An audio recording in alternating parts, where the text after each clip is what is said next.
जय गुरुदेव, धन गुरुदेव। मन ही पूजा, मन ही धूप, मन ही पूजा, मन ही धूप, मन ही सहज स्वरूप। मैं अनिल गौतम आपसे पुनः जुड़ते हुए संत श्रोमणी रविदास महाराज जी के वचनों के साथ सद्गुरु के रस, सौंदर्य,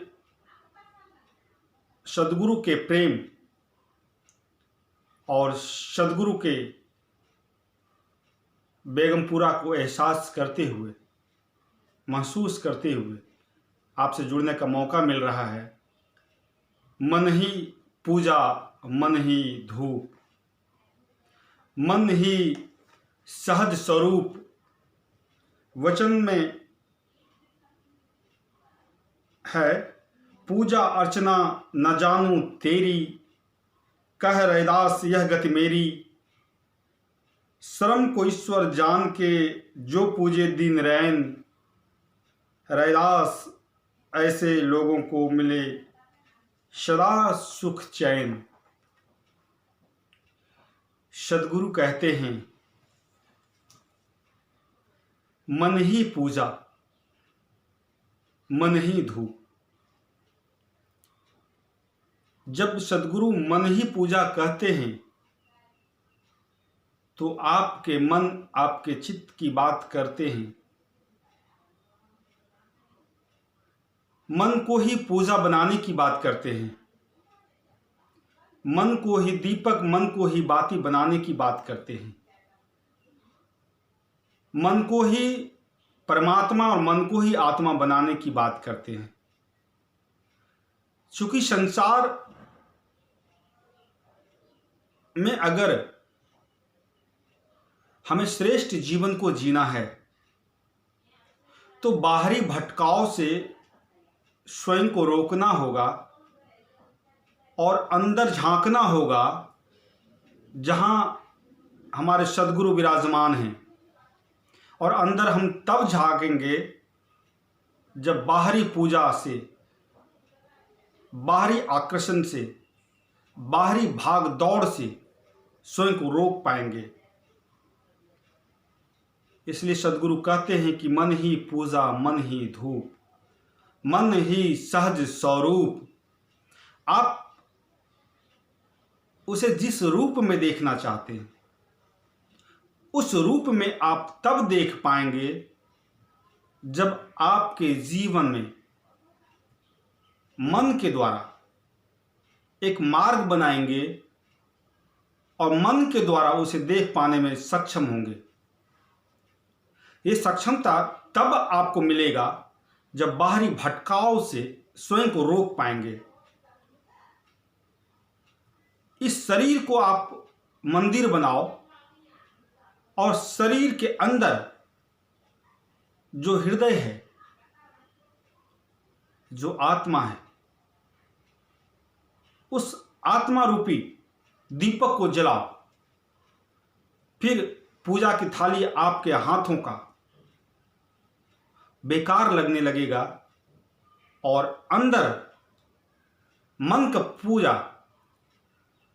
जिसे हम निर्वाण भी कहते हैं, जिसे हम बोध भी कहते हैं, वो जब जागृत अवस्था में आएगा तो आपकी गति श्रेष्ठ हो जाएगी और फिर आप अपने मुट्ठी में धूप को भी महसूस करेंगे। आपके वदन पे अगर धूप का कण लगता है तो आप सरकते हुए महसूस करेंगे। इसलिए सद्गुरु कहते हैं कि अपने यौवन को समझो, अपने जवानी को समझो, अपने सौंदर्य और अपने प्रेम को समझो, अपने आप को समझो कि आप कौन। अगर ये समझने में कामयाब हो गए तो हम ये भी समझ जाएंगे कि हमारा उद्देश्य इस जगत में आने का क्या है। इसलिए अगर समझना है कि हम कौन, तो मन की आंखों से, मन के द्वारा झांकना होगा, और मन ही द्वार होगा, और मन ही मंदिर होगा, और मन ही वो लक्ष्य भी होगा परमानंद का। इसलिए कहते हैं कि जिस सहजता से, जिस स्वरूप में आप जानना चाहते हैं, वो मन के द्वारा जान सकते हैं। इसलिए अंदर की बाती को जलाना है, अंदर ध्यान करना है, अंदर पूजा करना है, अंदर प्रार्थना करना है, और मन के द्वारा करना है, हृदय के द्वारा करना है। इसलिए बाहरी भटकाव को रोकना होगा। सदगुरु संत शिरोमणि रविदास जी कहते हैं कि पूजा अर्चना ना जानू तेरी, कह रविदास यह गति मेरी। हम किसकी पूजा और अर्चना में लगे हुए हैं? क्या कभी आपने सोचा है कि मंदिर में हम जाते हैं, घंटियां बजाते हैं, कानों में सुनाई देता है, और हम उस कोलाहल को महसूस करके आनंद प्राप्त करते हैं? कभी आपने ये सोचा है कि हमारे मन के अंदर जो घंटी है वो कब बजेगा? और अगर बज गया तो उसको कानों के द्वारा नहीं, हृदय के द्वारा सुना जाएगा। क्या आपके जीवन में कभी ऐसा घटना घटित हुई है? जब आपके मन में वो घंटी बज उठे, समझो प्रभु का मिलन का समय आ गया है, आपका मार्ग प्रशस्त होने वाला है, सफलता प्राप्त होने वाली है, सुखद आनंद प्राप्त होने वाली है, आप सद्गति पाने वाले हो, आप निर्वाण पाने वाले हो, आप मोक्ष पाने वाले हो, आप मुक्त होने वाले हो, आप हर चीज़ों से परे होने वाले हो। आपको ये तब होगी जब मन को नियंत्रित करोगे, मन को साधोगे। हम लोग आडंबर जो बाहरों में कर रहे हैं, एक बार सचमुच में हृदय तल से अपने अंदर झांकें। हम उस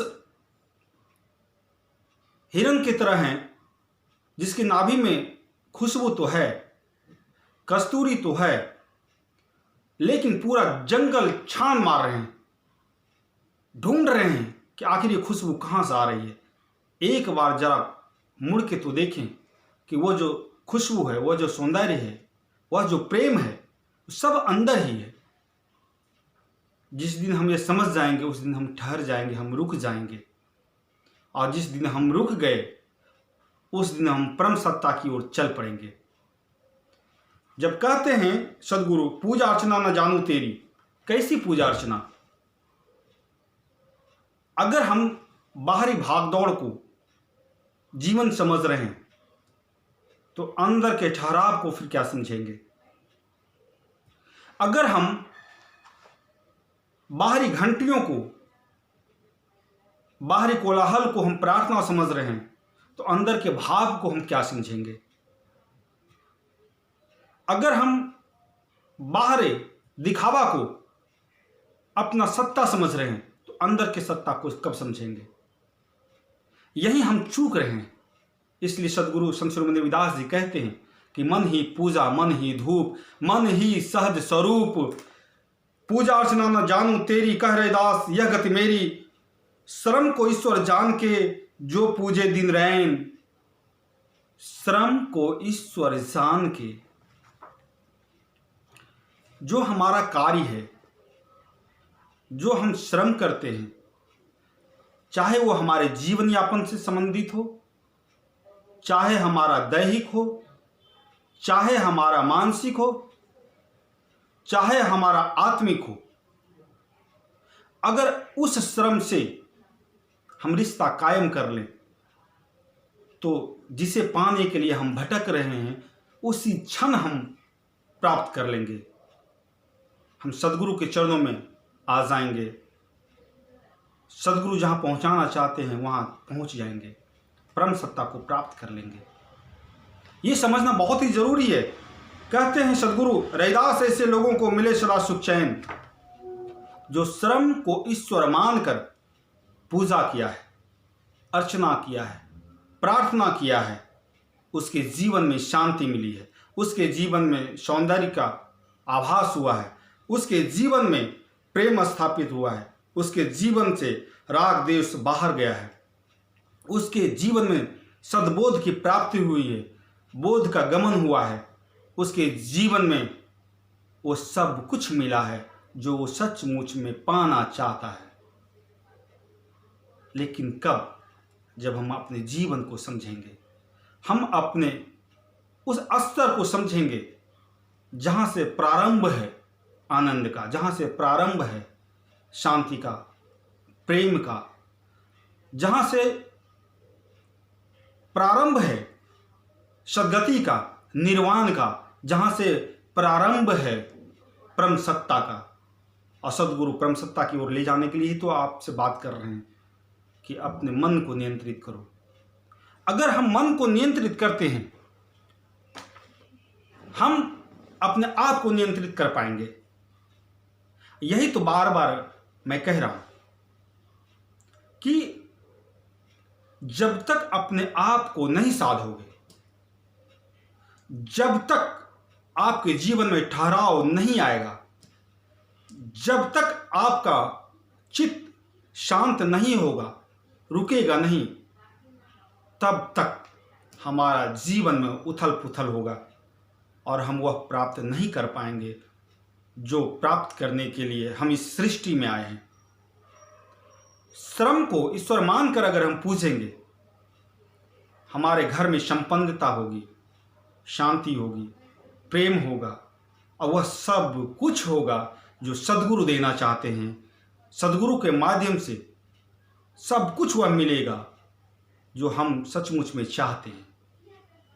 हम कहते हैं, प्रभु परमेश्वर का एक वचन है, हम इस वचन को देखते हैं। कहते हैं, प्रभु जी तुम चंदन हम पानी, जाकी अंग अंग बास समानी। चंदन और पानी जब एक होता है तो चंदन युक्त हो जाता है। न चंदन अलग से दिखाई देता है, न पानी अलग से दिखाई देता है। एक स्वरूप, वही तो सद्गुरु चाहते हैं कि वह प्रभु जिसे आप ढूंढ रहे हो और आप दोनों एक हो जाओ।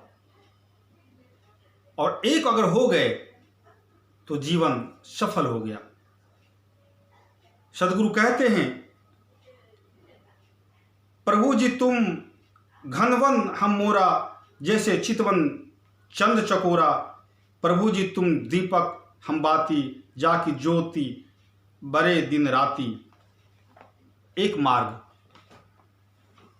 कि अगर हम अपने जीवन में, जीवन के अंदर में मन के दीपक को अगर जला लें, हृदय के दीपक को अगर जला लें, आत्मिक दीपक अगर जला लें, और उसकी जो बाती है, उससे जो प्रकाश होने वाला है, उससे जो रोशनी बिखरने वाला है, वो पूरे जीवन को प्रकाशमान कर देगा, ऊर्जावान कर देगा, सफल बना देगा, सद्गति की ओर ले जाएगा। और सचमुच में उस दिन हम निर्वाण की प्राप्ति करेंगे। और हम और आप यही चाहते हैं। सद्गुरु संत शिरोमणि रविदास महाराज जी यही चाहते हैं कि आप सफल बनो, आप एक हो जाओ, आप निर्वाण को प्राप्त करो। चूँकि निर्वाण को प्राप्त करने वाले को ही बेगमपुरा मिलने वाला है।